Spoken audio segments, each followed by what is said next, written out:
बिस्मिल्लाहिर्रहमानिर्रहीम बिस्मिल्लाहिर्रहमानिर्रहीम अस्सलामु अलैकुम वरहमतुल्लाहि वबरकातुहू। How are you student? Hope you are fine by the grace of अल्लाह। आज हम अपना लेक्चर नंबर 6 स्टार्ट करने जा रहे हैं। ठीक है, जो आज हम क्या डिस्कस करेंगे इसमें, landmarks in the history of chemistry. ठीक है, केमिस्ट्री की हिस्ट्री में जो अचीवमेंट हुई हैं हम वो डिस्कस करेंगे। जी चलिए जी, क्या डिस्कस करने जा रहे हैं।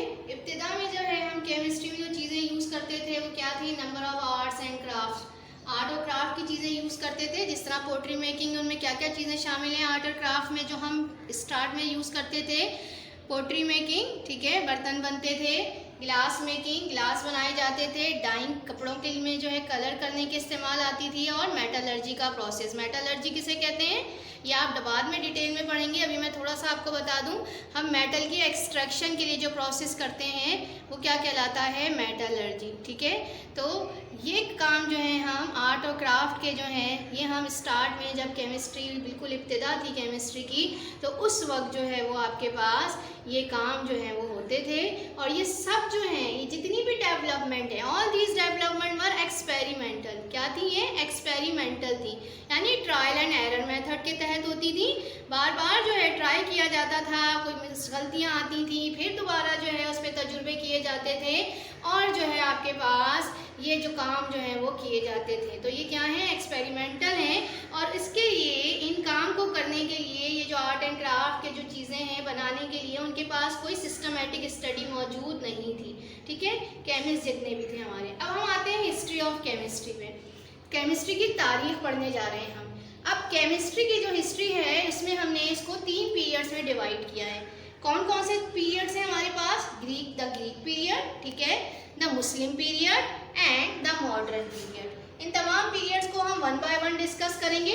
पहले हमारे पास जो पीरियड आता है पहले हम उसको डिस्कस कर लेते हैं, द ग्रीक पीरियड। ठीक है, ग्रीक फिलोसोफर हैं जिन्होंने इस पीरियड में काम किया, और 3 मशहूर जो यहाँ पे आपको नाम लिखे हुए नज़र आ रहे हैं, प्लेटो है, एरिस्टोटल और डेमोक्रिट्स। ठीक, इन्होंने क्या काम किया है ग्रीक पीरियड में, ग्रीक फिलोसोफर ने, they introduce concept of element, atom and chemical reaction. ठीक है, एलिमेंट का, एटम का और केमिकल रिएक्शन का जो कॉन्सेप्ट दिया था वो इन्हीं ग्रीक फिलोसोफर ने दिया। ठीक, अच्छा जी, अकॉर्डिंग टू देम, इनके मुताबिक क्या है, जितने भी मैटर हैं वो कहाँ से निकलते हैं, 4 एलिमेंट्स से। ठीक है, all matter were derived from 4 elements. कौन से 4 एलिमेंट्स हैं हमारे पास, earth, air, water and fire. इन एलिमेंट्स की जो अभी हमने यहाँ देखी है इनकी अपनी अपनी प्रॉपर्टीज़ होती हैं। ठीक है, यानी अर्थ की, एयर की, वाटर की और फायर की अपनी अपनी प्रॉपर्टीज़ होती हैं। क्या प्रॉपर्टीज़ होती हैं, या तो वो हॉट होती हैं या ड्राई होती हैं, ठीक है, कोल्ड होती हैं या आपके पास कोल्ड और वेट। ये प्रॉपर्टीज़ हैं, हॉट, ड्राई, कोल्ड, वेट, ये इनकी प्रॉपर्टीज़ होती हैं। जैसे हम लेते हैं फायर, फायर के अंदर क्या प्रॉपर्टी है, या तो हॉट है और वो क्या है, ड्राई है। ठीक है, फायर आग को कहते हैं, गर्म होती है और ड्राई होती है। ठीक है, अर्थ की बात करें तो अर्थ क्या है, ड्राई एंड कोल्ड। ठीक है, ड्राई है, खुश्क है और कैसी है, ठंडी है। अब आप कहेंगे कोल्ड कैसे है, तो भाई अगर सूरज ना हो तो हमारी ज़मीन जो है, हमारी अर्थ जो है वो क्या होगी, कोल्ड होगी। ठीक, वाटर की बात करें, कोल्ड है, कोल्ड भी है, हॉट भी है और क्या होता है, वेट होता है, नम होता है। एयर की बात करें तो एयर भी आपने देखी, कोल्ड भी होती है, हॉट भी होती है और वेट होती है। वेट क्यों है, इसके अंदर क्या मौजूद है, आपने कॉम्पोजिशन एयर की पढ़ी थी, इसके अंदर क्या मौजूद है, वाटर वेपर्स मौजूद हैं, जिसकी वजह से क्या होती है, वेट होती है। ठीक, तो ये जो है आपका कॉन्सेप्ट जो हमने देखा ये किनका था, ग्रीक फिलोसोफर का। अब हमारे पास आते हैं रोमन्स। ठीक है, इनकी डेवलपमेंट हम देखते हैं, इनकी क्या डेवलपमेंट है, इन्होंने क्या डेवलप किया था, केमिकल आर्ट, और इसके बाद मेटलर्जिकल प्रोसेस को इन्होंने और ज़्यादा इम्प्रूव किया था। अभी मेटलर्जी का प्रोसेस मैंने आपको बताया था, एक्सट्रैक्शन ऑफ मेटल का जो प्रोसेस है वो मेटलर्जी कहलाता है। उस प्रोसेस को मज़ीद इम्प्रूव किया था रोमन्स ने। ठीक है, और इसके अलावा इन्होंने क्या इंट्रोड्यूस करवाया था, एनेमलिंग ऑफ पोट्री। इन्होंने जो है नक्शकारी होती है बर्तनों पे, खूबसूरती के लिए, उनकी खूबसूरती में इजाफा करने के लिए जो प्रोसेस होता है उसे हम कहते हैं एनेमलिंग का प्रोसेस। तो वो भी किसने किया था, रोमन्स ने। चलें जी, यहाँ तक तो हमने ग्रीक पीरियड को डिस्कस कर लिया। ठीक है, जी अब मुस्लिम पीरियड डिस्कस कर लेते हैं हम, जो 600 से स्टार्ट होगा 1680 तक है। ठीक है, इस पीरियड को हम क्या कहते हैं? पीरियड ऑफ अल्केमिस्ट, मुसलमान साइंसदानों का दौर कहा जाता है। This period is known as period of alchemist. They use and develop many laboratory equipment. इस पीरियड में जो है वो मुस्लिम साइंटिस्ट ने जो है वो डेवलप किए थे लेबॉर्ट्री इक्विपमेंट और उसे यूज़ भी किया था। ठीक है, बनाया भी और यूज़ भी किया बहुत सारे लेबॉर्ट्री इक्विपमेंट्स। कौन कौन से लेबॉर्ट्री इक्विपमेंट्स हैं? आप लैब जाएंगे तो इंशाल्लाह देख लेंगे उस लैब में जाके लेबॉर्ट्री इक्विपमेंट्स को। जो मुस्लिम साइंटिस्ट ने यूज़ किए थे लेबॉर्ट्री इक्विपमेंट्स वो कौन से हैं? बीकर है, फनल है, क्रूसिबल है यहाँ पर जिसके में हम करते हैं, ये कंटेनर होता है जिसमें मेल्टिंग पॉइंट मालूम किया जाता है सब्सटेंसेस का और फ्यूजन का भी प्रोसेस किया जाता है। ठीक है, रिटॉर्ट्स फॉर डिस्टिलेशन के लिए इसे हम यूज़ करते हैं, डिस्टिलेशन का प्रोसेस करवाया जाता है। प्रीवियस क्लासेस में आप डिस्टिलेशन पढ़कर आए होंगे। और बैलेंस यूज़ किया था, बैलेंस जिसके ज़रिए हम क्या मालूम करते हैं? वेट मालूम करते हैं। ठीक है, तो ये लेबॉर्ट्री इक्विपमेंट्स हैं जो मुस्लिम साइंसदानों के दौर में बने भी थे और उसका इस्तेमाल भी हुआ। इसके बाद दे डिस्कवर्ड वेरियस एसिड, उन्होंने बहुत सारे एसिड्स बनाए थे और एल्कोहल्स एंड मेडिसन, एल्कोहल और मेडिसन्स भी इन्होंने ही मुस्लिम साइंटिस्ट ने डिस्कवर की थी। ठीक है, अब हम इसके बाद जो है वो कुछ खास मुस्लिम साइंटिस्ट हैं उनकी कंट्रीब्यूशन डिस्कस करेंगे। चलिए अब हम देखते हैं contribution of some Muslim scientist. कुछ मुस्लिम साइंटिस्ट हैं जिनकी हम यहाँ कंट्रीब्यूशन देख रहे हैं।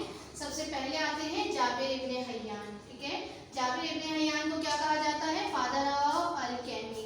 इल्म कीमिया में जो है वो मुस्लिम पीरियड में उनको क्या कहा जाता है? इल्म कीमिया का बानी कहा जाता है। ठीक है, अब इनकी कंट्रीब्यूशन क्या है? He invented experimental methods for the preparation of nitric acid, hydrochloric acid and white lead. क्या उन्होंने क्या इन्वेंट किया, क्या इजाद किया? एक्सपेरिमेंटल मेथड जो है वो बताए थे।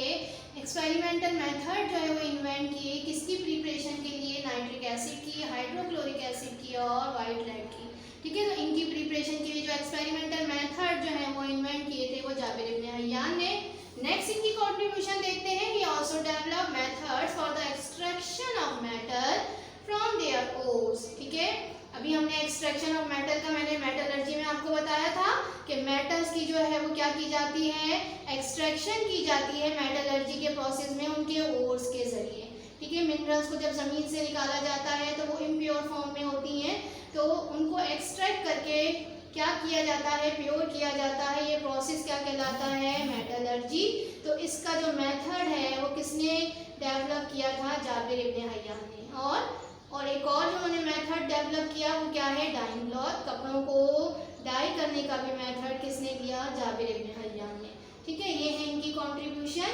नेक्स्ट हम आते हैं नेक्स्ट मुस्लिम साइंटिस्ट की तरफ, अल-राज़ी, जो कि क्या है? फिजिशियन, जो क्या थे? फिजिशियन थे, अल्केमिस्ट भी थे और फिलोसोफर भी थे। ठीक है, अब क्या कंट्रीब्यूशन है उनकी हम वो देख लेते हैं। केमिस्ट्री में ही वॉज एन एक्सपर्ट सर्जन। ठीक है, एक्सपर्ट सर्जन थे, फिजिशियन होने के साथ साथ सर्जन भी थे। सर्जन का काम क्या होता है? सर्जरी करना। ठीक, अब जब सर्जरी की जाती है तो क्या किया जाता है? सर्जरी से पहले क्या करते हैं? पेशेंट को बेहोश किया जाता है। ठीक है, और बेहोश करने के लिए क्या यूज़ करते हैं? एनेस्थीसिया का इस्तेमाल किया जाता है।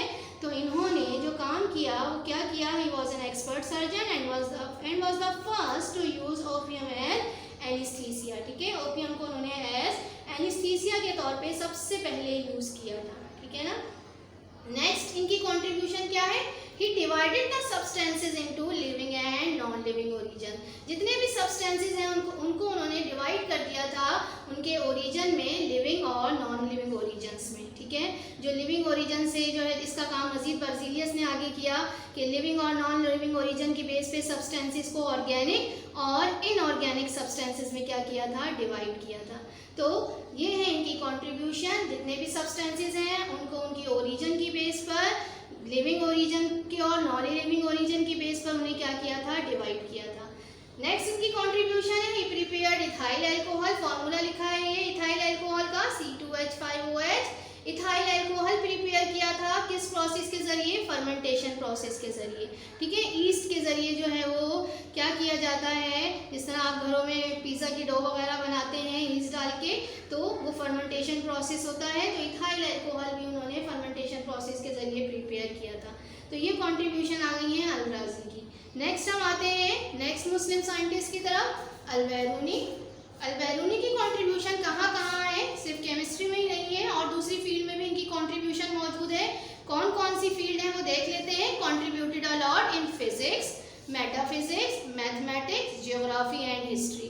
ठीक है, इनकी कंट्रीब्यूशन फिजिक्स में भी नजर आएगी, मेटाफिजिक्स में भी आएगी, मैथमेटिक्स में, जियोग्राफी एंड हिस्ट्री में भी आपको मिलेगी। लेकिन चूंकि हम केमिस्ट्री की बात कर रहे हैं, केमिस्ट्री पढ़ रहे हैं, तो in the field of chemistry इनकी क्या कंट्रीब्यूशन है, he determine the densities of different substances. Densities आप पीछे पढ़कर आए हैं, ठीक है, कि कोई भी सब्सटेंस कितना हैवियर है तो ये हम उसके किसके जरिए मालूम करते हैं, उसकी डेंसिटी के जरिए। तो ये डेंसिटी जो है डिफरेंट सब्सटेंसेस की मालूम करने का तरीका जो है वो भी किसने बताया था, आपके पास अल-बैरूनी ने। ठीक, तो इब्ने सीना आते हैं इसके बाद। इब्ने सीना, इनकी ज़्यादा तो कंट्रीब्यूशन कहाँ है, मेडिसिन्स की तरफ है। ठीक है, और भी मुख्तलिफ फील्ड में इनकी कंट्रीब्यूशन है, देख लेते हैं कहाँ है। He was famous for his contribution in the field of medicines. Medicines बनाने के लिए इनकी कंट्रीब्यूशन जो है हमें वहाँ नज़र आती है, मेडिसिनल केमिस्ट्री में नज़र आती है, फिलॉसफी, मैथमेटिक्स एंड एस्ट्रोनॉमी। जब हम केमिस्ट्री की बात करते हैं तो मेडिसिन और मेडिसिनल केमिस्ट्री में इनकी क्या है, कंट्रीब्यूशन मौजूद है। ठीक, तो ये हो गए हमारे कुछ मुस्लिम साइंटिस्ट। पहले हमने ओवरऑल जो है वो साइंटिस्ट, मुस्लिम साइंटिस्ट की कंट्रीब्यूशन देखी थी।